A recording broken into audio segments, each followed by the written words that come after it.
अभी कुछ क्षण है 3:30 बजने में। प्रार्थना ले लेते हैं।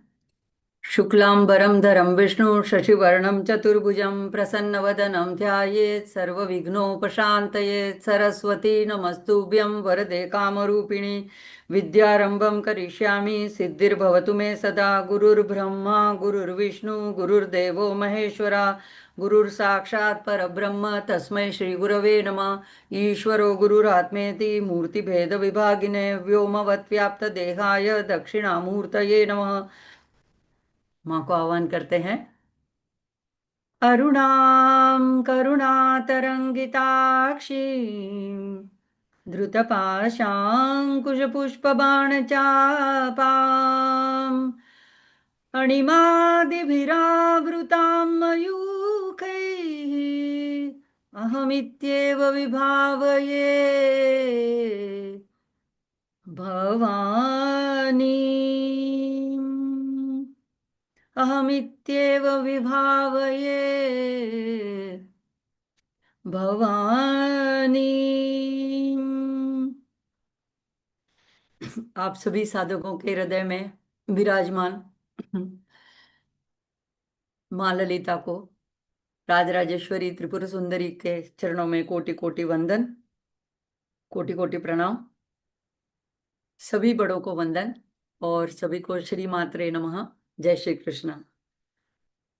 पिछले सत्र में जूम की कुछ तकनीकी समस्याओं की वजह से 23 नंबर की जो सत्र था उसकी रिकॉर्डिंग दो भाग में कट करके हुई थी और उसमें भी अंतिम नाम मंत्र कट गए थे।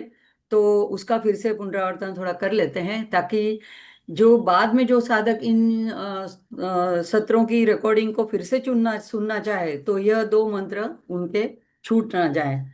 तो हम 40वें मंत्र को देख रहे थे।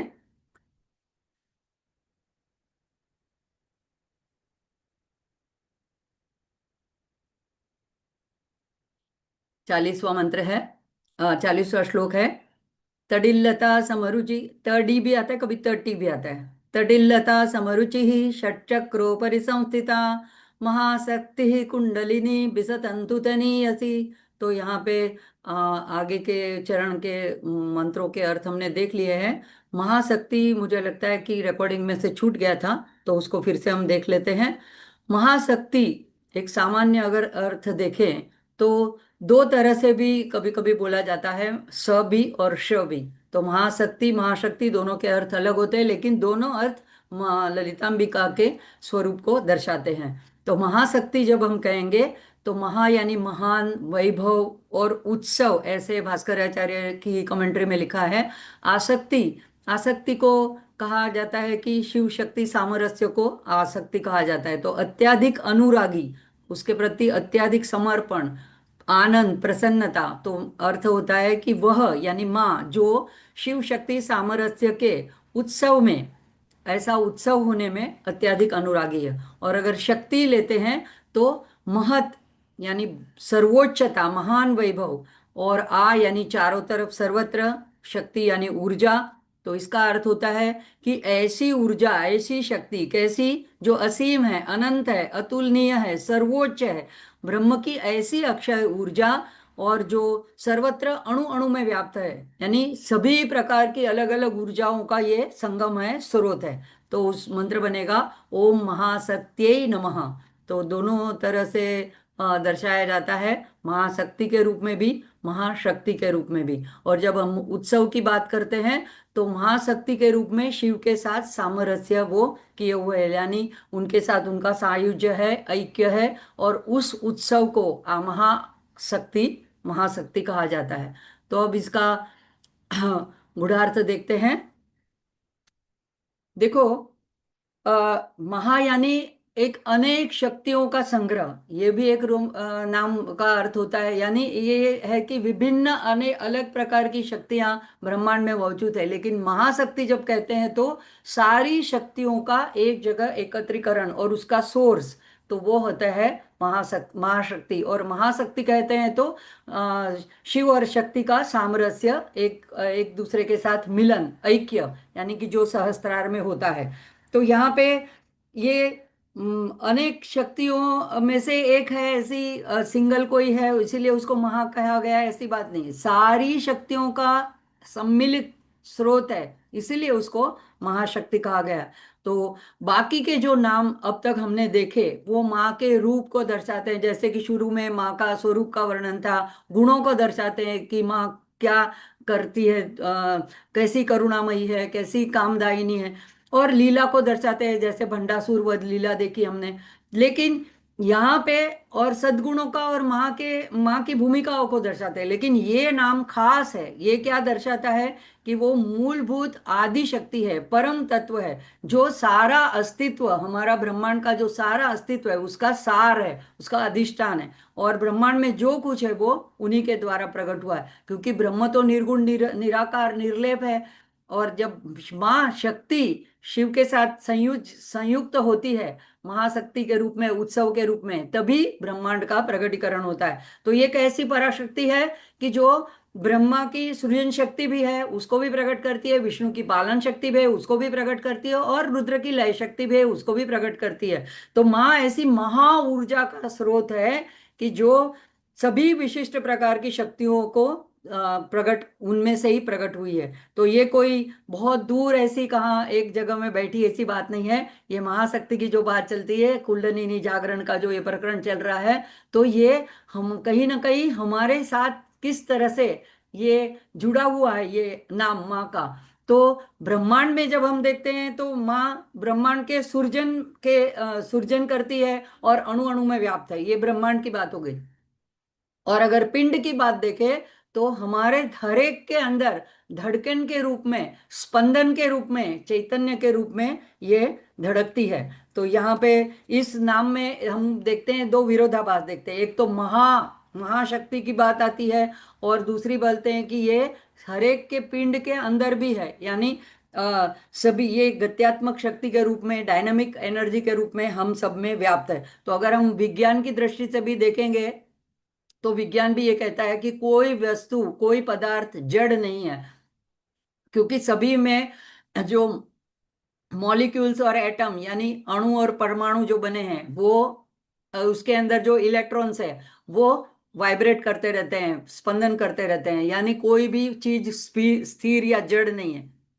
तो ये जो शक्ति है अणु अणु में व्याप्त, वो महाशक्ति है। और महाशक्ति जब हम वो कहते हैं तो ये एक योगी जो कुंडलिनी जागरण के द्वारा अपने अंदर सहस्त्रार में शिव शक्ति का सायुज्य का आनंद प्राप्त करता है, तो उस जो उत्सव में सहभागी होता है, तो उस अर्थ में ये महाशक्ति भी है। और मूलभूत आदि शक्ति के रूप में, जिसमें सभी प्रकार की ऊर्जा सम्मिलित है, उस रूप, उस स्वरूप में देखेंगे तो महाशक्ति भी है। तो यहाँ के यानी कि योगी की जो आंतरिक यात्रा चलती है, कुंडलिनी योग की साधना चलती है, तो उसके साथ साथ ब्रह्मांड में व्याप्त परम सत्य के स्वरूप को भी यह नाम दर्शाता है। तो यह नाम जो है षट चक्रों परिसंस्थिता उसके तुरंत बाद आया। इसका क्या मतलब है कि ये सिर्फ षटचक्रोपरि संस्थिता यानी यहाँ पे संस्थिता है और कहीं नहीं है, ये बात नहीं है। जब हम महाशक्ति कहते हैं तो पूरे ब्रह्मांड में व्याप्त है, यानी कि उसका जो क्षेत्र है वो क्षमता का, उनका प्रभाव का, गतिशीलता का वो अमर्याद क्षेत्र है। हम कल्पना भी नहीं कर सकते, पूरे अणु अणु में ब्रह्मांड में वो व्याप्त है। तो ये बताने के लिए उस नाम के बाद में वाग देवताओं ने इस नाम को वहां पे रखा है। अब महाशक्ति यानी कोई भी व्यक्ति साधना के द्वारा ये प्रकाश युक्त घटना को यहाँ पे देख सकता है। और जो कि प्रकाश युक्त घटना कैसी है, तो विद्युत लेखा जैसी है, इसलिए आगे का नाम आया था तटिल्लखा समरुचि। तो वैसी प्रकाश की तेजस्वी ऐसी पराशक्ति स्वयं है। और तो यह नाम दर्शाता है कि शक्ति यानी एक मर्यादित स्वरूप। हम शक्ति से क्या समझते हैं, हम किसी के पास शक्ति है तो यानी वो कंट्रोल करता है, नियंत्रण करता है, किसी के ऊपर शासन चलाता है। यहाँ पे वो अर्थ नहीं है। महाशक्ति का अर्थ है सृजन शक्ति है, क्रिया शक्ति है, अस्तित्व में सारा कुछ रूपांतरण करती है, सारा कुछ सृजन करती है, सारा कुछ परिवर्तन करती है, लेकिन स्वयं अपरिवर्तनीय रहती है, स्वयं जैसी है वैसी रहती है। तो ये जो महाशक्ति है वो ब्रह्मांड का निमित्त कारण भी है और उपादान कारण भी है। और स्वयं इस खेल को देखती रहती है, जैसे कि मूलभूत सत्ता है और माया के इस खेल को संभव बनाती है। और माया और महाशक्ति कभी कभी अद्वैत में दोनों एक ही रूप में प्रायोजित किए जाते हैं, लेकिन इसमें थोड़ा अंतर है। महाशक्ति कहने से पॉजिटिव कैनोटेशन है, पॉजिटिव अर्थ निकलता है, सकारात्मक भाव आता है। और माया कहने से थोड़ा नकारात्मक भाव, यानी जो छिपाव करता है, तिरोधान करता है, जाने आवरण डालता है, तो वो भाव जो है वो माया में आता है। तो ये ऐसी मूलभूत सत्ता है कि जो माया के खेल को संभव बनाती है। तो यहाँ पे ये उन्हें अगर उत्सव के रूप में देखते हैं, उत्सव शब्द के रूप में, तो दोनों प्रकार के उत्सव उन्हें प्रिय है। एक तो जो आंतरिक साधना करके योगी अपने सहस्त्रार में शिव के साथ मिलन करते हैं, वो उत्सव में भी वो अनुरागी है।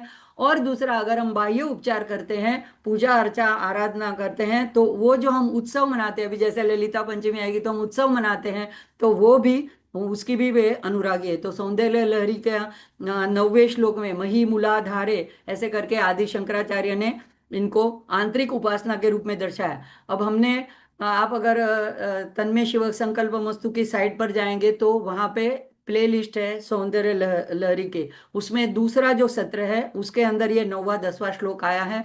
और सौंदर्य लहरी का को समझना हो तो ललिता सहस्त्रनाम का आश्रय लेना पड़ता है, और ललिता सहस्त्रनाम के कई कई नामों को समझने के लिए उसका स्पष्टीकरण सौंदर्य लहरी में मिलता है, तो दोनों पैरेलल जाते हैं।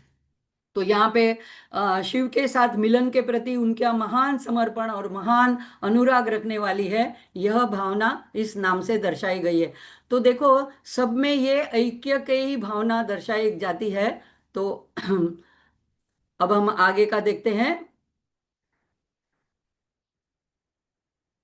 एक एक नाम एक एक इतना गहन अर्थ लिए हुए हैं कि मेरी अल्प शक्ति और अल्प बुद्धि के बाहर की बात है, जितना मेरी समझ में आता है वही मैं आपसे शेयर कर रही हूँ।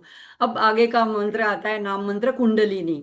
तो कुंडल यानी वलयाकार चक्राकार, तो अर्थ होता है कि माँ वह जो कुंडल के समान आकार वाली है, और जो कुंडली मार के, नाग हमेशा ऐसे कुंडली मार के बैठता है, देखा होगा अगर आपने चित्रों में भी, तो उसके समान है, इसलिए उनको कुंडलिनी नाम दिया गया। और ध्यान जो दृष्टा होते हैं, योगी होते हैं, वो अपने ध्यान में उनको इस स्वरूप का दर्शन करते हैं। तो मंत्र होता है ओम कुंडलिन्ये नमः।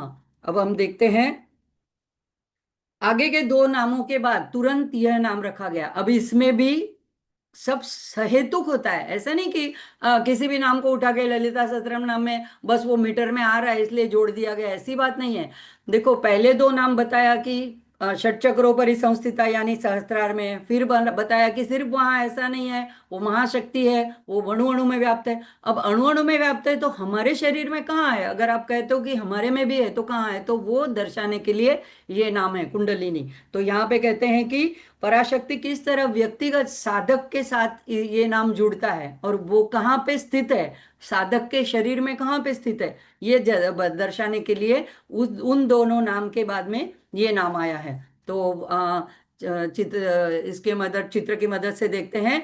मूलाधार जो है, सबसे नीचे का ऊर्जा केंद्र, उसमें केंद्र में कुलकुंड कहा जाता है, उसमें ये कुंडलिनी शक्ति जो है, ये एक वहां पे स्वयंभू शिवलिंग है, वो शिवलिंग के आसपास वेष्टित करके, यानी उसको वलयाकार करके, 3.5 ऐसा वलय चक्राकार होकर के, यहाँ पे तो ऐसे बताई है चित्र में, लेकिन वो अधोमुख होकर के, जो सुषुम्ना नाड़ी हमारे मेरुदंड से पास होती है, उसका जो आखिरी छोर होता है, तो मेरुदंड के छोर के पास, वहां पे ब्रह्म नाड़ी के मुख को बंद करते करते हुए अधोमुख करके वहां पे सुप्त अवस्था में है। तो ये, और वहां पे ये जो चार है मातृकाएं, हमारे संस्कृत मूलाक्षर के सौंदर्य लहरी में हम सही इसको बड़ी डिटेल में देखा था। अगर आपको देखना हो तो आप साइट पर के जा करके इसका तीसरे सत्र में है, श्री यंत्र के बारे में पूरा विवरण दिया है 11वें श्लोक में शंकराचार्य सौंदर्य लहरी में, तो वहां से आप देख सकते हैं। और वम, इसमें सब जब मातृकाएं बनती है तो ऊपर बिंदु आता है, वम शम सम श्रम सम, तो ये चार वहाँ पे मूलाक्षर है। पहले जैसे मैं बताया था, ये कोई भी आर्बिटरीली उठा करके रखे हुए शब्द नहीं है। वहां से जब प्राण शक्ति वहां से प्रवाहित होती है नाड़ियों में से, तो जो ध्वनि प्रकट होती है, उस ध्वनि के अनुरूप जो वर्णमाला का अक्षर है, उसको वहां पे ऋषियों ने रखा हुआ है। तो ये, और हमने मूलाधारे का निलय आगे 94 मंत्र में भी देखा था इसके बारे में। तो ये कुंडलिनी शक्ति यहाँ पे स्थित है। आगे ऐसे भी इसका डिस्क्रिप्शन आता है कि ये कुंडलिनी में तीन शक्ति का संगम है: इच्छा शक्ति, ज्ञान शक्ति, क्रिया शक्ति। तो एक अधोशीर्ष ऐसा केंद्र में त्रिकोण दर्शाया जाता है, और उसमें ये तीनों शक्तियां वहां पे एक में से, जो अप्रगट शक्ति है, कुंडलिनी शक्ति है, उसमें से तीन प्रकार की शक्तियां प्रकट होती है: इच्छा शक्ति, ज्ञान शक्ति, क्रिया शक्ति। हमने देखा था तीनों भी वाग भवकूट, शक्ति, कामराज कूट, शक्ति कूट। तो इसी तरह से यहाँ पे ये जो है इसको वाग भवकूट साथ के साथ जोड़ा जाता है। और यहाँ से सभी चीजों का उद्गम होता है। तो ये क्रिया शक्ति का भी कंद कहा जाता है। और ये जो उल्टा त्रिकोण है, तो ये तीनों शक्तियां जो है वो पहले जब प्रागट्य होता है ब्रह्मांड का, तो यहाँ तो कैसे होता है, तो उसको दर्शाया जाता है ओम की ध्वनि से। तो ये ओम है जो अनाहत नाद है। हमारे अंदर भी ये अनाहत नाद सतत चलता रहता है, लेकिन हमारी वृत्तियां बहिर्मुख होती है, तो हमारे सुनने में नहीं आता। जो योगी जन ध्यान करते हैं, एकाग्र करते हैं, बाहर के सब जगह से अपनी इंद्रियों को अंतर्मुख कर लेते हैं, तो उनको यह अनाहत ध्वनि सुनने में आता है। तो ये जो ओम है, वो तीन ध्वनियों से बना है, अ, उ और म। तो ये भी तीनों शक्तियों के साथ जुड़े हुए हैं। तो अ, उ, म, तो ये ब्रह्मा, विष्णु और महेश के साथ भी इनका इनके साथ भी ये ध्वनियों का जुड़ाव है। और तुकाराम महाराज का मुझे यहाँ एक भजन याद आता है, जो कहता है कि जो लोग मराठी जानते हैं वो लोगों ने तो सुना ही होगा गणेश जी का बारे में। ओमकार रूप प्रधान रूप गणेशाचे, हे तिन्ही देवाचे जन्मस्थान, अकार तो ब्रह्मा, उकार तो विष्णू, मकार महेश जाणियेला। ऐसे तिन्ही देव जेथोनी उत्पन्न, तो हा गजानन माय बाप, तुका म्हणे ऐसा ऐसी आहे वेदवाणी, पहावी पुराणे व्यासाची या। यानी इतना स्टैम्प मार के कहते हैं कि अगर आपको मेरी बातों में विश्वास नहीं है, तो आप पुराण व्यास के पुराण निकाल करके देख लीजिए कि ये जो है, ये तीनों शक्तियां जो है वो गणेश से उत्पन्न हुई है, यानी आदि शक्ति माया से उत्पन्न हुई है। तो ये क्या दर्शाता है कि यहाँ पे हम गणेश अथर्वशीर्ष में भी बोलते हैं कि मूलाधार होती स्थितम स्थितो नित्यम, तो यहाँ पे गणेश जी का भी स्थान है। अब इस तरह से ये ओमकार एकाक्षर ब्रह्म जो है, वो यहीं से प्रागट्य होता है। और इसी को गणेश का रूप भी कहा जाता है। तो मूलाधार स्थित में ये है। तो ये प्रतीक जो है कुंडलिनी का, वो बहुत गहरा प्रतीक है। इसमें तीन जो वलय है, इसको सत्व रजस तमस भी बोले जाते हैं। और आधा जो वलय है वो गुणातीत, यानी जो साधक इसको जागृत कर लेते हैं, तो ये गुणातीत भी हो जाते हैं। तो मूलाधार में स्थित ये जो प्राण शक्ति है, वो सर्प जैसी फुसफुसाहट की आवाज करती है, ध्वनि करती है। तो अगर हम अपने दोनों कान बराबर से बंद करें, तो हमको एक ध्वनि सुनाई देगी। ऐसे कहा जाता है कि वही हमारी प्राण शक्ति की फुसफुसाहट की ध्वनि है। और जिस वक्त ये ध्वनि सुनाई देनी बंद हो जाती है, तो समझ लेना कि उस व्यक्ति की अब मृत्यु नजदीक है, ऐसा कहा जाता है। तो ये कुंडलिनी जो है, वो पिंड शक्ति और ब्रह्मांड शक्ति को सीधे संबंधित करती है। मतलब जो पिंड में है वही ब्रह्मांड में, यथा पिंडे तथा ब्रह्मांडे। तो ये कुंडलिनी शक्ति के द्वारा वाग देवता हमें ये कहता है कि कहना चाहते हैं कि जो ब्रह्मांड में है तो कहीं दूर नहीं है, वो हमारे अंदर ही है। और ये अंदर रह के क्या करती है, तो हमारी सारी शारीरिक क्रियाओं को नियंत्रित करती है। हमारे अंदर जो गर्माहट होती है, ऊष्मा का स्रोत होता है, अगर जो प्राण शक्ति निकल जाए तो शरीर ठंडा पड़ जाता है, तभी पता चल जाता है कि अब ये इसकी मृत्यु हो गई है। तो ये जो अंदर एक हमारा मिनिमम हमारा टेम्परेचर 96 या ऐसा 97 जो मेंटेन होता है, वो करके रखने के लिए, उस गर्माहट को बनाए रखने के लिए ये कुंडलिनी शक्ति जो है वो उसके लिए जिम्मेदार है, उसी की वजह से। तो गूढ़ार्थ क्या हुआ कि जो ब्रह्मांड का सृजन करती है, उसको बनाए रखती है, वो कहीं दूर नहीं है, वो हमारे अंदर है, और उसको जागृत करके हम उसका अनुभव कर सकते हैं। और ये योगी जनों ने इसका अनुभव किया है, जैसे ज्ञानेश्वरी में गुलाब राव की जो है भावार्थ दीपिका, उसमें 6 चैप्टर में पूरा उन्होंने विस्तृत वर्णन किया है ज्ञानेश्वर महाराज ने, और उन्होंने गुलाब राव ने उसको अच्छी तरह से उसकी टीका लिखी है। तो अगर कुंडलिनी के बारे में डिटेल में जानना हो, जो मराठी जानते हैं, तो भावार्थ दीपिका को देख सकते हैं। अब ये जो होती है, तो ये हमारी सुप्त क्षमता है, और उसको हमें जागृत करनी है।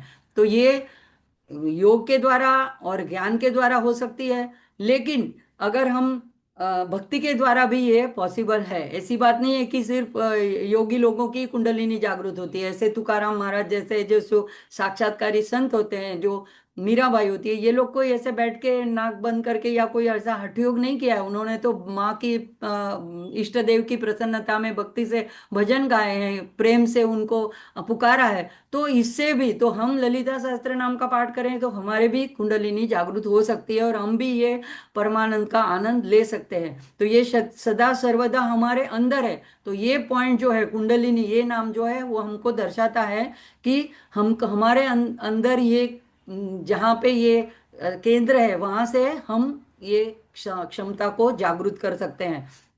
और इसका रक्त वर्ण होता है, और अग्नि कुंड कहा जाता है, कुल कुंड भी कहा जाता है। कुल कुंड के केंद्र में ये निवास है, और ये इनका माँ का स्थायी निवास है, जन्म से लेके मृत्यु तक। जब कोई साधना करता है तो सहस्त्रार तक पहुंचती है, लेकिन हमेशा के लिए उनका निवास कुंडलिनी में रहता है। तो जो हमारे शरीर की सारी क्रियाएं, जो देखना, सुनना, चलना फिरना, सोचना, ये सबके पीछे यही शक्ति, कुंडलिनी शक्ति काम करती है। तो ये जब जागृत हो जाती है तो मेरुदंड में सुरसुराहट ऐसे कुछ चढ़ता है, या कुछ गुदगुदी होती है, या कुछ कंपन होता है, ऐसा योगी जन महसूस करते हैं। कभी कभी आंतरिक ध्वनियां सुनाई देती है, जो अनाहत नाद हमने पिछले सत्रों में देखा था, घुंघरू के जैसा नाद, या शंख या वीणा, ऐसे अनाहत नाद सुनाई पड़ते हैं योगी जनों को ध्यान में।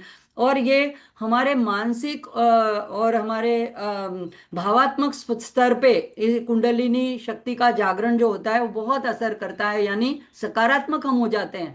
फिर उसके बाद में हमको सब जगह माँ का दर्शन होता है, हम ऐक्य जो द्वैत भावना होती है वो चली जाती है। तो यही उसका है कि जागृत होने पर जो हमारे में सुप्त ऐसी जो संभावना है, जो पोटेंशियल है, हमारी जो शक्तियां हैं, वो जागृत हो जाती है, और अनेक सिद्धियां भी प्राप्त योगियों को होती है। तो सिद्धियों में अटकना नहीं है, लेकिन ये अनायास प्राप्त हो जाती है। तो ये हमारे अंदर ये कुंडलिनी शक्ति के रूप में ये एक गुप्त खजाना है, जो ध्यान, प्राणायाम, मंत्र जप और कुंडलिनी योग के अभ्यास से हम पा सकते हैं। उस खजाने को चाबी हमारे पास आ सकती है, और हम उसको पा सकते हैं। और ललिता सहस्त्रनाम जैसे स्तोत्र का हम अगर एकाग्रता से अर्थ समझ के पठन करते हैं, तो वो भी हमको इस जागरण में मदद कर सकते हैं। तो अब आगे का देखते हैं। 111वां नाम आता है बिसतंतु तनीयसी। बिसतंतु, बिसतंतु कहते हैं कमल की नाल के तंतु जैसी। तो तनु यसी यानी अत्यंत पतली सूक्ष्म रूप वाली, बिसतंतु तनीयसे, तनीयस्यै नमः, ये मंत्र होगा। तो श्रुति का एक वाक्य है, सामान्य अर्थ हमने देखा कि वह जो माँ, जो कमल के नाल के तंतु के समान पतली सूक्ष्म है। अब देखो, वाग देवताओं को हमको अगर समझाना है, तो हमको जो परिचय में हो ऐसा ही कोई उदाहरण देकर वो हमको समझा सकते हैं। असल में वो इस सूक्ष्मता से कहीं परे है। तो उसका शास्त्र में मंत्र दिया है, विवरण दिया है। वालाग्र शतभागस्य शतधा कल्पितस्य च। वालाग्र, वालाग्र यानी बाल के एक एक बाल ले लो, और उसका 100th भाग, 100वां भाग करो, शतभागस्य। और उसका भी बाद में 1000वां भाग करो, यानी 10,000वां भाग, 10,000 गुना भाग करो, यानी 10⁶। इतनी पतली, इतनी सूक्ष्म है। यानी ये हमारी बुद्धि के और हमारी समझ से परे है कि वो कितनी पतली होगी कुंडलिनी शक्ति। ये विषतंतु, ये कुंडलिनी का ही डिस्क्रिप्शन चल रहा है। तो वो कैसी है? विषतंतु तनी ऐसी, ये शक्ति जो ऊर्जा है वो इतनी सूक्ष्म है, ऐसी व्यापक है और ऐसी सूक्ष्म है। तो अत्यंत सूक्ष्म है, इसलिए हमारी इंद्रियों की समझ से परे है। तो ये परम बुनियादी स्वरूप है उनका, परम आधार रूप है और सर्वव्यापक है। तो अब ये और सभी ब्रह्मांड का और अस्तित्व का और हमारा भी मूलाधार शरीर का भी, पिंड का भी आधार है। अब यहाँ पे इसको कमल के साथ कंपैरिजन किया गया है, तुलना की गई है। तो देखते हैं कमल तंतु कैसा होता है। तो कमल हम सभी जानते हैं कि कमल कीचड़ में से उसका उद्गम होता है। कीचड़ यानी पृथ्वी तत्व, और फिर जल से उसका पोषण होता है। फिर वो बाहर ऊर्ध्व की तरफ बढ़ता है। जब ऊंचे बढ़ता है तो फिर उसमें वायु के संपर्क में आता है, तेज के संपर्क में आता है, और आकाश में फूल पूर्ण विकसित कमल के रूप में वो प्रफुल्लित होकर के खिलता है। तो ये जो कमल की बढ़ने की सारी अवस्थाएं हैं, प्राकृतिक अवस्थाएं, उसको कुंडलिनी जागरण के साथ में तुलना की गई है। जैसे कुंडलिनी शक्ति भी जो है पृथ्वी तत्व, यानी मूलाधार को पृथ्वी तत्व कहा जाता है, तो वहां से उसका उद्गम है। फिर स्वादिष्ठान में जल जल तत्व है, वहां तक उसको तो अभी अंकुरित नहीं हुई है कुंडलिनी नाम, उसको बाद में मूलाधार में प्राप्त होता है, मणिपुर में प्राप्त होता है। तो वहां से फिर वो आगे बढ़ के, यानी तेज तत्व, वायु तत्व को, दोनों ये दोनों चक्रों को पार करती हुई, विशुद्धि चक्र को पार करती हुई जब सहस्त्रार में पहुंचती है तो सहस्त्र दल कमल के साथ वहां पे शिव के साथ सायुज्य करती है। तो ये कुंडलिनी की जो यात्रा है उसकी शुरुआत भी इसी तरह, जिस तरह से कमल की शुरुआत है उसी तरह उनकी भी पृथ्वी तत्व से शुरुआत है। तो पूर्ण विकसित कमल जो है वो हमारी आध्यात्मिक सुषुम्ना सुषुम्ना नाड़ी है। वो जो सहस्त्रार तक जाती है उसकी उसमें चल करके ये कुंडलिनी शक्ति यात्रा करती है। अब सुषुम्ना नाड़ी के बारे में भी शास्त्रों में, तंत्र शास्त्र में ऐसे बताया गया कि ये एक नाड़ी नहीं। हम अभी समझते थे कि ईड़ा पिंगला दोनों तरफ दो है, दाएं बाएं, और बीच में सुषुम्ना है। लेकिन वो एक पाइप के अंदर दूसरा पाइप रखो, उसके अंदर और पतला तीसरा रखो, ऐसे जैसे एक के अंदर एक रखते हैं उस तरह से एक सुषुम्ना नाड़ी के अंदर और तीन नाड़ियां हैं। जैसे उसके अंदर वज्रिणी नाड़ी है, वज्रा नाड़ी भी कहते हैं, उसके अंदर चित्रिणी नाड़ी है, और उसके अंदर ब्रह्म नाड़ी है। तो वो सोचो कितनी पतली। जब तो हम बॉडी का डिसेक्शन करेंगे तो हमको सुषुम्ना ही नहीं दिखने वाली है, और उसके अंदर और तीन नाड़ियां हैं। लेकिन योगी जनों ने अपने ध्यान में इन सब नाड़ियों को देखा है, और ये महामार्ग है उनका चलने का। तो ये इसीलिए उसको ये विषतंतु तनी ऐसी इस नाम से यहाँ पे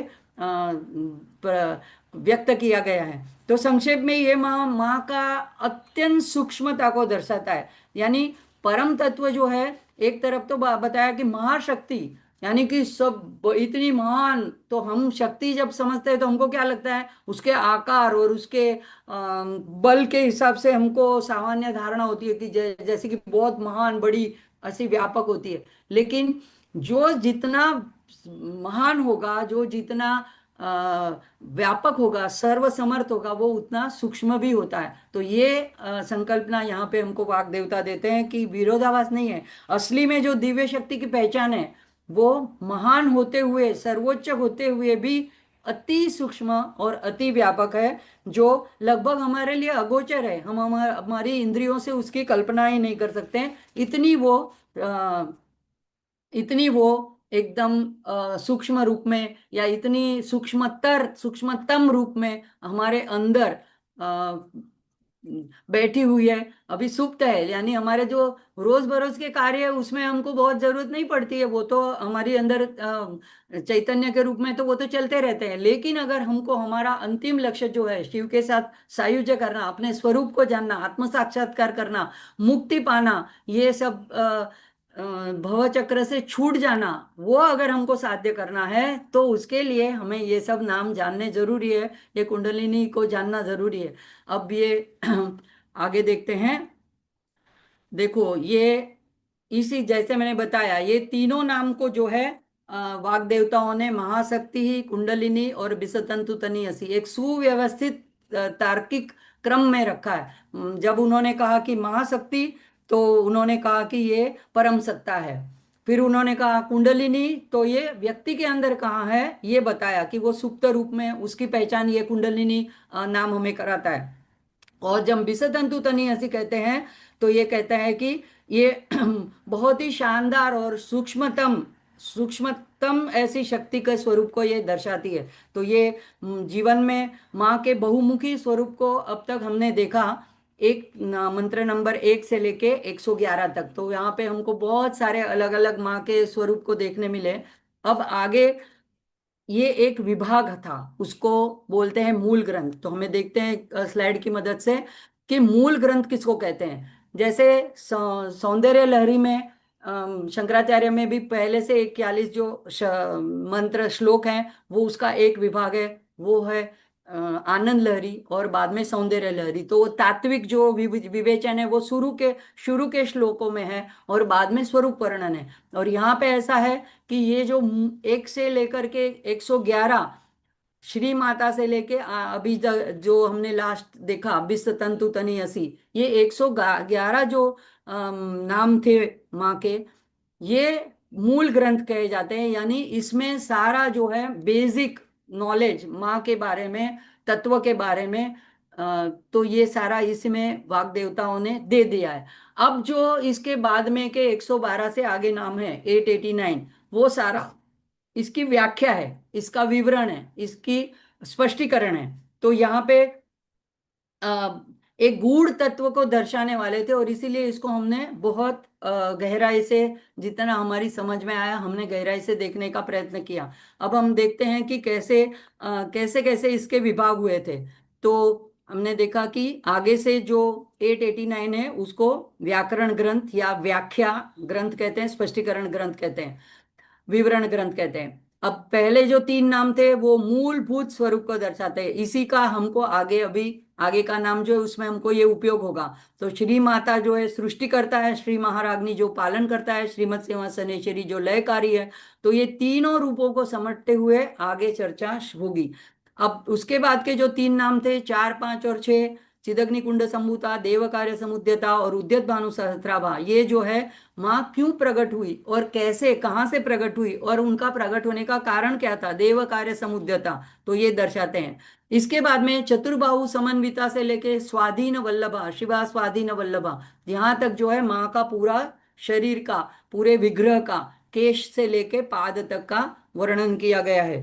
तो यहाँ पे दिव्य स्वरूप जो ऋषि मुनियों ने अपने ध्यान में देखा, उसके द्वारा उन्होंने वर्णन किया है। तो वाग देवताओं तो माँ के आसपास ही रहने वाली थी, इसलिए वाग देवताओं ने जो जैसा देखा माँ का स्वरूप, वैसा उन्होंने वर्णन किया है। तो ये कोई कवि कल्पना नहीं है। उसके बाद में सुमेरु मध्य श्रृंगस्था, सुधा सागर मध्यस्था, तो ये जो 55 से लेकर के 61 तक का 61 तक के जो नाम है, वो माँ के निवास स्थान को दर्शाते थे। ये भी हमने बहुत डिटेल में देखा था, एक एक दीवारों को देखा था। और स्वर्गीय धाम जो है, वहाँ का परम धाम है, उसका सांकेतिक वर्णन इन नामों में किया गया था। उसके बाद में कामाक्षी, कामदायिनी, वहां से लेकर के हर नेत्राग्नि संदग्ध काम संजीवन औषधि, यहाँ तक जो है वो माँ की दिव्य लीला। तो भंडासुर का संहार की लीला, इसका वर्णन इन नामों के बीच में दिया गया था।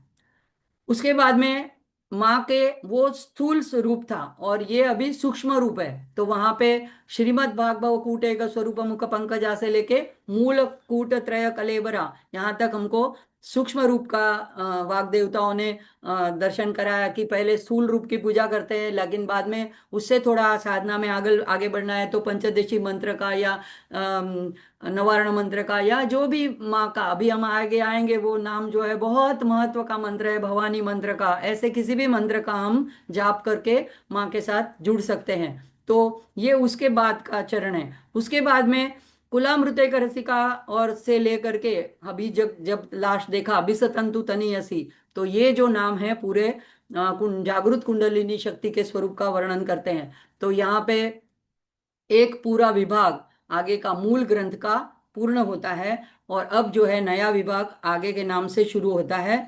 तो यहाँ पे श्लोक भी बदलता है। 41वां श्लोक आता है। भवानी भावनागम्या भवारण्य कुठारिका भद्रप्रिया भद्रमूर्तिर्भक्त सौभाग्यदायिनी। तो भवानी एक नाम है, भावनागम्या, भवारण्य कुठारिका, तीन नाम, तीन मंत्र पहले चरण में है। इसके बाद के सेकंड चरण में भद्रप्रिया, भद्रमूर्ति, भक्त सौभाग्यदानी और तीन नाम है। तो इसमें से सबसे पहला है और सबसे प्रमुख, क्यों वाग देवताओं ने इसको चूज किया है, इसका भी हम गूढ़ अर्थ देखेंगे कि इसको सबसे पहले क्यों रखा। बाकी के पूरे नाम 889 जो है वो स्पष्टीकरण है, व्याख्या है। तो अब देखते हैं भवानी। तो भवानी जो है ये विवरण ग्रंथ का पहला नाम है, जो शुरू के तीन जो माँ के नाम है उसको एक साथ दर्शाता है। तीन नाम मैंने बताया अभी, श्री माता सृष्टिकर्ता, फिर महाराग्नि पालनकर्ता पोषणकर्ता रक्षणकर्ता, और श्रीमत सिंहासनी ईश्वरी लयकर्ता। तो ये आगे जो है यहाँ से लेकर के 112 से लेकर के 20 नाम जो है उसको शांभवी विद्या भी कहते हैं। और जो भ से शुरू होने वाले सारे नाम है उसको भद्रकाली विद्या मंत्र भी कहते हैं। तो हम आगे देखेंगे उसके बारे में, लेकिन अभी हम भवानी नाम को देखते हैं। तो ये भवानी जो नाम है बहुत गहरा अर्थ है, जो जिसका विवरण मैंने एक वीडियो में सुना। उस वो जो महिला थी उन्होंने कहा कि ऐसा समझ लो कि अगर हम भवानी के बारे में कुछ भी बोलते हैं तो एक ऐसा, भवानी नाम का अर्थ एक समुद्र के जैसा है और हम जितना कुछ बता रहे हैं वो उसमें से एक बूंद जितना है। तो सोचो इस ये कितना गहरा अर्थ समाये हुए है। तो ये इसको देखें। अब सामान्य नाम देखते हैं, सामान्य अर्थ क्या होता है। तो भव शिव का एक नाम है। तो भव की अर्धांगिनी यानी शिव की पत्नी। अब उसका और अर्थ क्या होता है, भव यानी तीन उसके अर्थ दिए गए हैं संस्कृत में। और भास्कराचार्य ने शिव को भी भव कहते हैं, मन्मथ को भी भव कहते हैं, और संसार को भव सागर, तो संसार को भी भव कहते हैं, अस्तित्व को भव कहते हैं। और भव आनी, अन यदि आनी ऐसा उसका विग्रह होता है तो जीवन देना। अब तीनों को किस तरह से माँ जीवन देती है। तो शिव जो है शक्ति के बिना शव है, यानी शिव के साथ शक्ति जब मिलती है तभी उनको जीवन प्राप्त होता है, ये एक भाव है। यानी कि वो शिव की गत्यात्मक डायनामिक ऊर्जा है। शिव जो है निर्गुण निराकार है, भवानी यानी उनका सगुण साकार रूप है। तो मन्मथ ये जो है कामदेव को भी जीवन देने वाली, कैसे हम कह सकते हैं, अभी हमने पिछले सत्रों में देखा 84 नंबर का मंत्र था, हर नेत्राग्नि संदग्ध काम संजीवन औषधि। तो पहले तो शिव की तपस्या भंग करने की वजह से शिव जी ने अपना तीसरा नेत्र खोल के ज्ञानाग्नि से मन्मथ को भस्म कर दिया था। लेकिन उनको भस्म करने से सारे संसार में से ही प्रेम का, कामनाओं का, सबका नष्ट हो गया था। तो माँ ने रति की प्रार्थना सुन के करुणावश होकर के अपनी एक सिर्फ करुणामयी दृष्टि डाली और मनमत को पूर से सजीवन किया। लेकिन सिर्फ कामना यानी वासना नहीं है, ये एक प्रेम के देवता है। तो सब में आपस में एक दूसरे के साथ प्रेम भाव बढ़े, सब एक साथ एकजुट होके रहे, सब समझे कि हम एक ही माँ के बच्चे हैं। ये भावना पनपने के लिए भी मनमत को जीवतदान दिया गया। तो तीसरा भव यानी संसार, तो इसको प्रकट करके पोषण और शक्ति द्वारा जीवन दिया। जो जड़ था उसको चैतन्य दिया, अणु अणु में माँ व्याप्त हो गई। तो इस तरह से माँ ने जो है इन तीनों को जीवन दिया। तो इसीलिए इनको भवानी कहते हैं। मतलब सोचो कितना व्याप्त है, शिव को भी जीवन दिए देने वाली है, मनमत कामनाओं को, प्रेम को प्रकट करने वाली है, और संसार को भी जीवन देने वाली है। और उसका मंत्र बनेगा ओम भवान्ये नमः। तो अब इस मंत्र के देखो अनेक स्तर पे हम इसके नाम का अर्थ देख सकते हैं, अनेक लेवल पे। तो एकदम सामान्य अगर बात करें, अगर इसके हम देखते हैं स्लाइड के पहले, देखो कि भवानी, भव की पत्नी, अर्धांगिनी। अब ये सारे मैंने अपनी तरह से इसको कैटेगराइज किया है, इसको अलग अलग विभाग में बांटा है कि भवानी नाम को हम किस तरह से देखते हैं। तो पहले हम स्थान की दृष्टि से देखेंगे। फिर हमने देखा विवरण ग्रंथ का ये पहला नाम है। फिर मंत्र के रूप में सौंदर्य लहरी में किस तरह से आदि शंकराचार्य ने इसको वर्णन किया है। फिर ललिता सहस्त्र नाम के ध्यान श्लोक में किस तरह से इसका वर्णन आता है, मंत्र पुष्पांजलि में किस तरह से आता है, पूर्णांतक रुद्री में किस तरह से आता है, और अंत में शिव के अष्टमूर्ति रूप में किस तरह से आता है। तो सबसे पहले हम देखते हैं स्थान की दृष्टि से। तो एक तो कहा जाता है कि स्थानेश्वर क्षेत्र में जो माँ की मूर्ति है उसको भवानी नाम प्राप्त है। अब मुझे पता नहीं, हरियाणा के पास के कहीं स्थाणु एक शिव जी का नाम है, और उसके ऊपर से स्थानेश्वर या स्थानेश्वर धाम कहा जाता है। उस क्षेत्र में जो माँ की मूर्ति है उसको भवानी नाम, जैसे अब गुजरात में उसको अंबाजी कहते हैं, जैसे सोलापुर में कोल्हापुर में है तो उसको महालक्ष्मी कहते हैं, ऐसे वहां पे जो भवानी नाम है। और महाराष्ट्र में तुळजापुर में जो है उसको तुळजा भवानी कहते हैं। तो तुळजापुर में इसलिए तुळजा भवानी, वैसे वो भवानी माता है। तो वो छत्रपति शिवाजी की आराध्या देवी थी, और हम सब जानते हैं कि उन्होंने माँ की आराधना करके अफजल खान को मिलने जाने से पहले माँ से प्रार्थना करी थी। तो माँ ने देखो अपना हिंदू स्वराज्य ऐसा सुरक्षित रखने के लिए अपने हाथ से प्रकट होकर के, ये कोई कपोल कल्पित कहानी नहीं है, ये अभी भी मौजूद है वो तलवार। तो वो इसको चंद्रहास तलवार बोलते हैं, ये शिवाजी महाराज को भेंट की थी। और हम सब जानते हैं शिवाजी महाराज के पराक्रम को, उसको छत्रपति शिवाजी महाराज कहा जाता है। तो भवानी नाम जो है वो ही इतना जोश हमारे में ला देता है। जय भवानी बोलने से एकदम से शक्ति का प्रागट्य हो जाता है। ऐसा ये भवानी सिर्फ नाम नहीं है, एक मंत्र है। तो अगर मंत्र के रूप में देखते हैं तो सौंदर्य लहरी के श्लोक को हमको देखना पड़ेगा, 22 नंबर का। ये भी हमने सौंदर्य लहरी के सत्र में बहुत विस्तार से देखा था। यहाँ पे हम देखते हैं भवानी त्वम, ये सिर्फ दो शब्दों का चमत्कारी परिणाम है कि जो माँ ने भक्त को सायुज्य भक्ति प्रदान कर दी थी। कैसे कैसे करी, तो श्लोक देखते हैं। भवानी त्वं दासे मयि वितर दृष्टिं सकरुणाम् इति स्तोतुं वाञ्छन् कथयति भवानी त्वमिति यः तदेव त्वं तस्मै दिशसि निज सायुज्य पदवीं मुकुंद महेंद्र स्फुट मुकुट निराजित पदाम।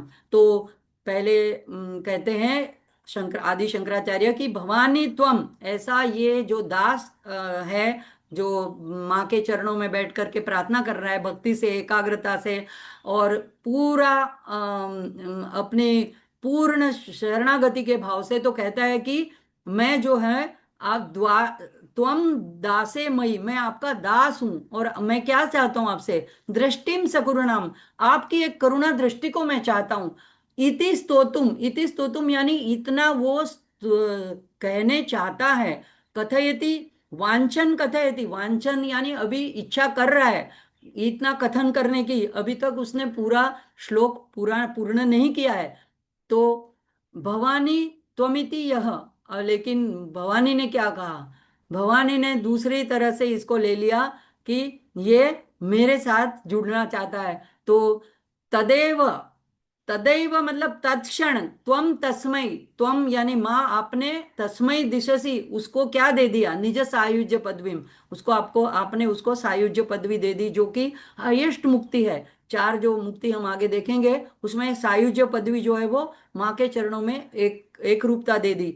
तो कौन से पद, कौन से चरण, तो उसके लिए भी शंकराचार्य जी कहते हैं कि जो देवों को भी दुर्लभ है, मुकुंद महेंद्र, ब्रह्मा और महेंद्र आदि सब जब माँ की प्रार्थना करने के लिए उनके चरणों में झुकते हैं, तो उनके मुकुट में जो रत्न जड़ित रत्न जड़े हैं, और माँ का हमने आंखें देखा आगे देखा था नाम कि उनके नख की ज्योति से प्रकाश निकलता है। तो उस प्रकाश से उस उनके चरणों का जो है प्रतिबिंब उनके मुकुट में पड़ता है, और वो जो आभा फैलती है तो ऐसा लगता है कि जैसे वो लोग अपनी माँ को अपने मुकुट के मणियों के द्वारा, उनके प्रकाश के द्वारा निरंजन आरती कर रहे हैं। तो ऐसे निराजित पदम को भक्त यूं ही सिर्फ एक शब्द बोलता है भवानी त्वम, और वो पा लेता है। तो कैसे, देखो भवानी त्वम का एक अर्थ होता है, भक्त क्या क्या क्या भाव है, वो एक संबोधन करता है, वो कहता है कि हे माँ, ऐसे एक संबोधन करके बोलता है। तो यहाँ पे भक्त तो एक भाव से बोलता है, लेकिन माँ उसको अलग भाव से लेती है। तो दूसरे में बताते हैं कि भवानी जो है उसको क्रिया रूप में रहती है। अभी संस्कृत में यमक बोलते हैं, यानी श्लेष। एक शब्द के दो प्रकार से अर्थ भी किया जाता है, क्रियापद के रूप में भी किया जाता है, संबोधन के रूप में भी। तो श्लेष यानी डबल, यमक भी कहते हैं। तो उसने तो कहा था, अभी तो वो कहने जा रहा है, अभी तो उसने श्लोक भी पूरा नहीं किया, लेकिन क्यों ये चमत्कार हुआ। तो कहते हैं आदि शंकराचार्य कि माँ को भवानी नाम बहुत पसंद है। क्यों? क्योंकि वो भव के साथ उनको जुड़ती है, भव की संगीनी बताते हैं। तो ये नाम माँ को अत्यंत प्रसन्नता देता है, इसीलिए माँ इतनी प्रसन्न हो जाती है कि आगे का पूरा श्लोक सुनने तक भी रुकती नहीं है। और अपना ये समझ लेती है कि वो ये कहना चाहता है भवानी तुम से कि मैं आप हो जाऊं, यानी मैं आपके साथ सायुज्य जुड़ जाऊं, मैं आप में समाहित मुझे होने दो। ये याचना वो कर रहा है, ऐसा समझ करके माँ उसे तत्क्षण तुरंत सायुज्य पदवी दे देती है। तो देखो, दो शब्दों में यहाँ पे इतना गूढ़ अर्थ छपा छुपा हुआ है, भवानी त्वम। तो ये कोई सामान्य ऐसा एक शब्द ऐसा या नाम ना समझे, ये मंत्र रूप है। और कई ऋषि मुनियों ने कई स्तोत्रों में, शास्त्र में इसको मंत्र के रूप में बताया है। तो अगर इसको हम एक सामान्य रूप में लेते हैं तो हमने आगे देखा बहू की पत्नी, लेकिन इसमें बहुत गूढ़ अर्थ है। तो भवानी, ये भवानी ये ऐसे जो आपको करके पुकारता है, शंकराचार्य कहते हैं, तो आप श्लोक पूरा होने की प्रतीक्षा भी नहीं करती हो और आप तुरंत उसको सायुज्य मुक्ति दे देती हो। तो मानो कि आपके आपको आपने उनके हृदय की अंतरंग बात को देख लिया, जान लिया, उसकी आर्तता को, उसकी शरणागति को, उसकी भक्ति को, उसकी श्रद्धा को, और आपने तुरंत उसको सायुज्य पदवी दे दी। ऐसी माँ आपकी महिमा है, ऐसे शंकराचार्य कहते हैं। अब शंकराचार्य जी ये कहते हैं कि माँ की ऐसी अहेतु की करुणा है, अपने में समा लिया भक्त को। क्यों? क्योंकि माँ उसके अंतरंग को जान के बिना मांगे निज सायुज्य, अभी उसने तो मांगा भी नहीं है। तो हमको क्या करना है? हमें माँ के सामने जा करके शिशु बन के सिर्फ खड़े रहना है, शीश झुकाना है, और सच्चे हृदय से सिर्फ माँ को भवानी भवानी भवानी 3 बार बोलना है। तो ये बोलने से ही माँ अपने अंदर का भाव समझ जाती है। हमने मांगने, बच्चे को मांगने की जरूरत नहीं। बच्चा क्या, छोटा बच्चा बोलता है मुंह से, जो भी बोलना भी नहीं जानता है कि मुझे भूख लगी है, माँ अपने आप समझ जाती है उसको क्या चाहिए इस वक्त। सिर्फ गोदी में उठा लेना चाहती है, या उसको प्यार दुलार चाहिए, या उसको दूध पीना है, तो माँ सब कुछ जानती है। तो हमने सिर्फ माँ के सामने खड़ा कर, बच्चा बन के खड़ा रहना है। तो बिन मांगे सब कुछ पा लेने का यह एक मंत्र है, जो माँ समझ भी जाती है कि ये मुझसे जुड़ना चाहता है, इसे और कोई चीज नहीं चाहिए, इसको सिर्फ मुझे चाहता है, ये दास बनकर मेरे पास आया है, ये शरणागत बनकर मेरे पास आया है। तो ये ललिता सहस्त्र नाम तो जो है पूरा का पूरा इस तरह से माँ से जुड़ने का एक आलेख, एक पूरा ग्रंथ ही है। आप किसी भी नाम को उठाओ तो उससे आप माँ के साथ जुड़ सकते हो। और एक शंकराचार्य ने सिर्फ यहाँ एक ही श्लोक में ये बात वर्णन की, ऐसी बात नहीं है। देखो, मुक्ति के भी 4 प्रकार है। सालोक्य यानी भगवान के धाम में उनके साथ निवास करना, सारूप्य यानी भगवान के समान रूप पाना, सामीप्य यानी भगवान के साथ निकटता, समीपता होना, नजीकता, नजदीक रहना, और सायुज्य सबसे आखिरी है कि स्वयं भगवान में विलीन हो जाना, एक रूप हो जाना। अब शंकराचार्य ने और 2 स्तोत्रों में ये भवानी नाम का बहुत महत्व बताया। भवानी अष्टकम में जो आपने हमने पहले भी देखा था, तो गतिस्त्वम तमेका भवानी, शंकराचार्य जी कहते कि मेरी गति आप में ही है। तो वहां पे हर एक श्लोक में उन्होंने ये आखिरी लाइन में भवानी का वर्णन किया है, भवानी की महिमा गाई है। भवानी भुजंगम में पूरे में भवानी का वर्णन किया है, और आखिरी के श्लोक में बताया है। वो तो एकदम आ, क्या बोलते हैं, अंतिम बात बता दी है कि अगर कोई साधक मुदिता से, प्रसन्नता से, सर्वदा 3 बार भी अगर भवानी भवानी भवानी त्रिवार भी बोलता है, तो उसको माँ क्या प्रदान कर देती है? तो उसको शोक मोह से दूर कर देती है, पापों से रहित कर देती है, भय से मुक्त कर देती है। अब सबसे बड़ा भय क्या है? जन्म मृत्यु का, मृत्यु का भय, वही भय है, और उसी से पार कर देती है, यानी मुक्त कर देती है। तो शंकराचार्य जी ने जो ये कहा है, तो शंकराचार्य जी शिव जी के अवतार माने जाते हैं।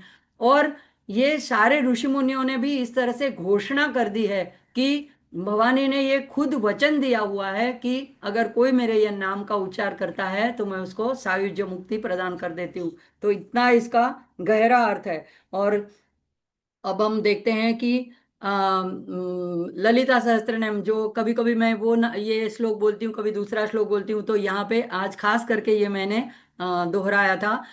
अरुणां करुणातरंगिताक्षीं धृतपाशाङ्कुशपुष्पबाणचापाम् अणिमादिभिरावृतां मयूखैः अहमित्येव विभावये भवानीम। तो आगे की 3 लाइन में हमें आगे के सत्रों में इसका पूरा विस्तार से वर्णन देखा है। वहां पे माँ का सौंदर्य का वर्णन है, माँ का ध्यान करने के लिए माँ के स्वरूप का। लेकिन सबसे अहम बात क्या है, अहम इत्येव विभावये भवानी। तो जो आगे कहा था मैं आप हो जाऊं, वही भाव यहाँ पे अहम इत्येव, मैं आपके साथ एक हो करके, आपके साथ जुड़ करके, सम आपके साथ ऐक्य पा करके मैं आपका ध्यान कर रहा हूं। तो अगर हमको माँ के साथ ध्यान करना है, अगर ये ललिता सहस्त्रनाम पढ़ने से पहले का श्लोक है, तो एक माँ को अपना आत्मस्वरूप समझना है। माँ कहीं बाहर दूर है, मैं हम कहीं उससे अलग है, ये नहीं। मेरा जो आत्मस्वरूप है, मेरे अंदर वो बैठी है और हम उसके साथ एक रूप हैं। ये ऐसी कल्पना करके अपने भीतर ध्यान करना है। इसका ये मतलब है अहम इत्येव विभावये भवानी।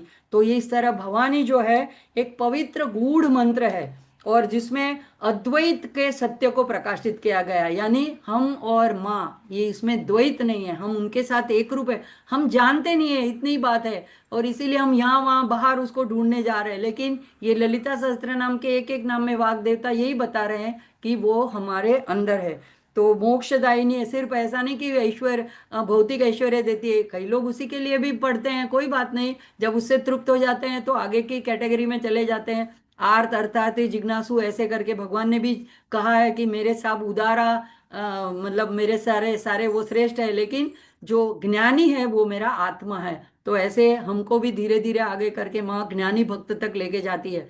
तो अहम इत्येव विभावये भवानी, तो ये भवानी मंत्र बहुत गहरा मंत्र है।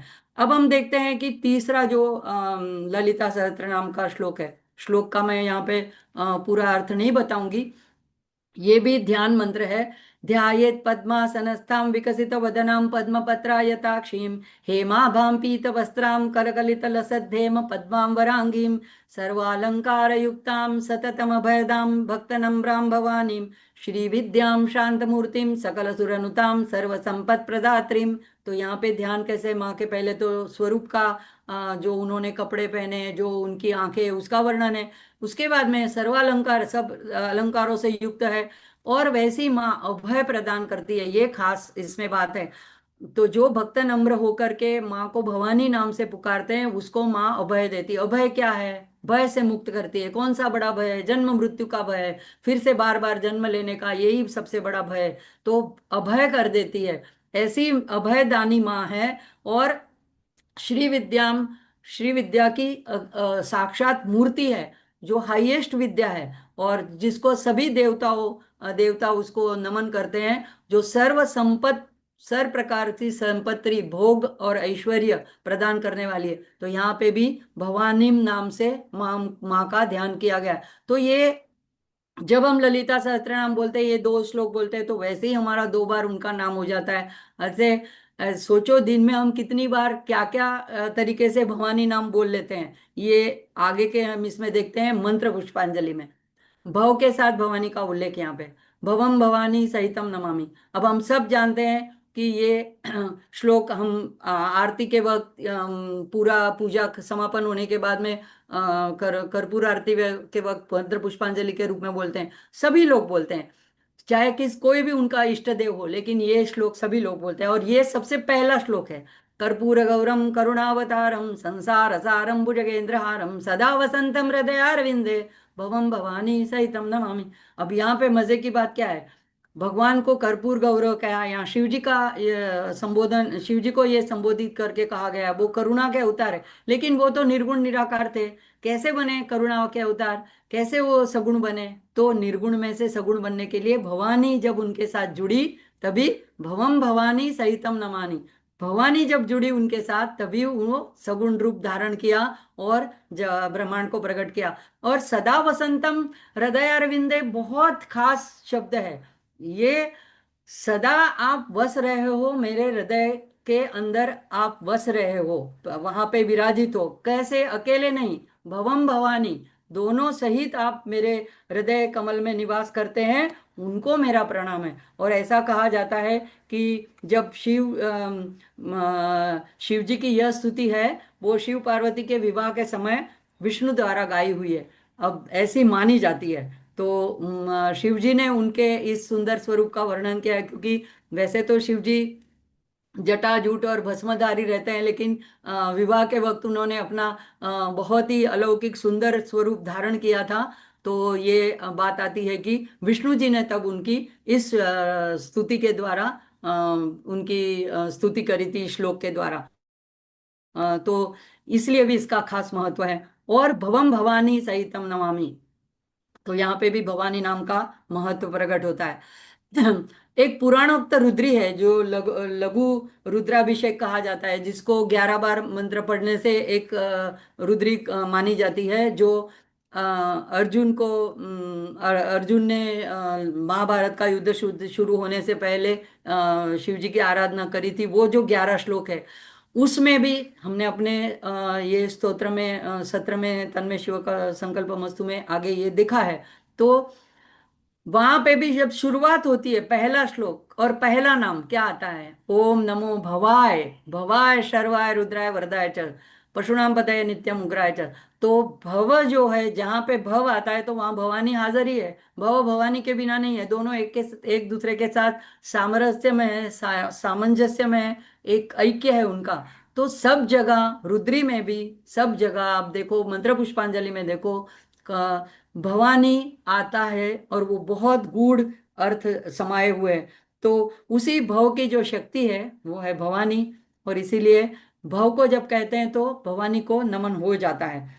अब शिव के जो अष्ट रूप है, पंच महाभूत और सूर्य चंद्र और यजमान, यजमान यानी जीवात्मा, तो उसके ये ऐसे मंत्र है, ओम शर्वाय क्षितिमूर्तये नमः, ओम भवाय जलमूर्तये नमः, ओम रुद्राय अग्निमूर्तये नमः, ओम उग्राय वायुमूर्तये नमः, ओम भीमाय आकाशमूर्तये नमः, ओम पशुपतये यजमान मूर्तये नमः, ओम महादेवाय सोम मूर्तये नमः, ओम ईशानाय सूर्य मूर्तये नमः। तो ये 8 नामों से शिव जी की आराधना की जाती है। वो 8 स्वरूप से, अष्टमूर्ति रूप से पूरे ब्रह्मांड में व्याप्त है।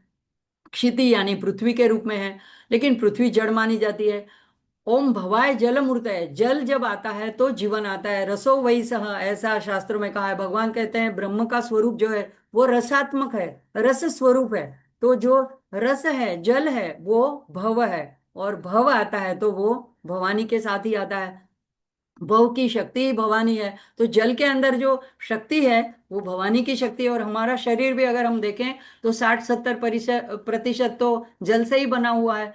तो ये जो जलमय अंदर, हमारे अंदर भवानी इस रूप में भी स्थित है। तो जब हम, अगर हम जल का प्राशन करते हैं, उस वक्त भी हम याद करें कि ओम भवाय जल मूर्तये नमः, हम जल मूर्ति रूप ये भवानी का ही हम प्राशन कर रहे हैं, यानी जीवन व्या का देने वाली ऐसी शक्ति का ही प्राशन कर रहे हैं। कोई भी हम रस पीते हैं, देखो कोई बीमार होता है तो अगर अन्न नहीं खा सकता है, लेकिन तभी उसको सारे रस दिए जाते हैं, जूस दिया जाता है, अगर वो ड्रिप चढ़ाई जाती है, तो वहां पे भी जल का महत्व है। तो यहाँ पे भवाय जल मूर्तये नमः, तो इस तरह से जहां पे भी हम देखें शरीर, तो भवानी तो सब जगह में व्याप्त है। और जितना मेरी समझ में आया इतना मैंने बताया, लेकिन जैसे उन्होंने कहा था वैसे ही मैं भी दोहराती हूँ कि भवानी शब्द का विस्तार एक समुद्र की तरह है, इस मंत्र के रूप में, एक नाम के रूप में इसका गूढ़ार्थ, और जो हमने बताया वो एक उसमें बूंद के समान है। आप अगर इसके ऊपर ज्यादा विचार करेंगे तो उसको, आपको और कई अन्य गहरे छिपे अर्थ स्पष्ट होते जाएंगे। तो मुझे लगता है आज हम आगे नहीं कर पाएंगे, इसी के साथ हम इस सत्र को समाप्ति की ओर ले चलते हैं। सभी लोगों का आभार। एक तो मीर भाई जो प्रेरणा करते रहते हैं, माँ जो मुझे ऐसा मौका देती है अपने नामों का अर्थ बताने के लिए, उन्होंने मुझे पसंद किया, इसलिए मैं माँ की आभारी हूँ। आप सब साधकगण जो यहाँ पे उपस्थित रहते हैं और मेरा उत्साह बढ़ाते हैं। मुझे पता है ये कोई ऐसी मनोरंजक कहानी नहीं चल रही है कि आज 24-24 सत्रों से चल रही है, तो कई लोगों को ये भी लगता होगा क्या ये एक ही एक बात दोहराती रहती है, तो लेकिन फिर भी जो लोग उपस्थित रहते हैं मैं सबके आभारी हूँ। और अर्चना जी की हमेशा मैं कहती हूँ कि संडे के दिन हाजिर रह के टेक का सपोर्ट देती हैं। जागृति बहन भी हमेशा मुझे मेरी स्लाइड बनाने में मदद करती है, सबकी आभारी हूँ। शांति मंत्र के साथ सत्र को समाप्त करते हैं।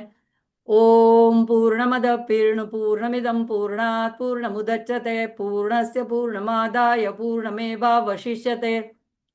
ओम शांति शांति शांति। हरि ओम। श्री गुरुभ्यो नमः। हरि ओम। श्रीमात्रे नमः। धन्यवाद चेतना जी। सभी को प्रणाम।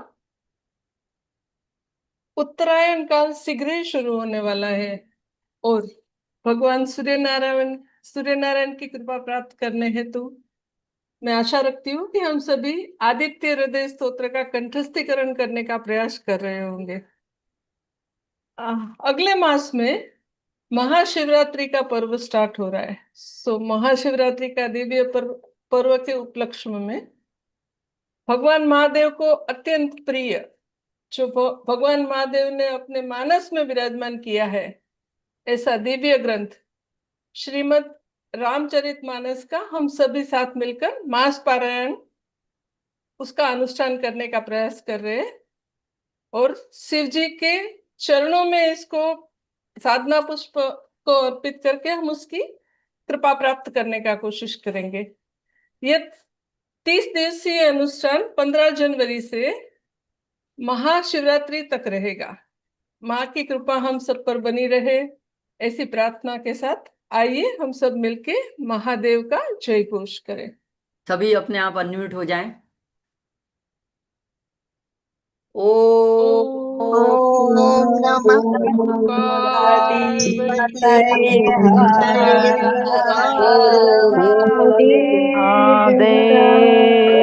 हर हर her thank her you Mahadev. जय श्री जी, कृष्ण। बहुत सुंदर, खूब खूब अद्भुत धन्यवाद। अद्भुत थैंक यू बहुत मैम। अद्भुत ज्ञान, बहुत अच्छा, जय श्री बहुत ही कृष्ण। सुंदर।